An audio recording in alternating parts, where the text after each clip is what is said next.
Servicing అంటే servicing ఎక్కడికి పంపిస్తాం మనం? షెడ్కి ఎవరు? మరి షెడ్యూల్ పోలేదంటాడు. ఆయనకి ఆయన చెప్పే దాంట్లో క్లారిటీ లేదు ఇక్కడ. మళ్ళీ ఇంకోటి, కవితను సుప్రీంకోర్టు వల్లే అరెస్ట్ చేయలే, బీజేపీ కాదు అని చెప్పేసి క్లారిటీగా ఇచ్చినట్టుగా వీళ్ళు చెప్పుకున్నారు. యాక్చువల్ గా సుప్రీంకోర్టు ఇచ్చేది ఏముంది, గవర్నమెంట్ వాళ్ళది. బీజేపీ టీఆర్ఎస్ రెండు దోస్తేనే.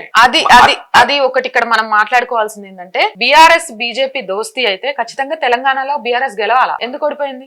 అదే అంటున్నాను నేను కూడా.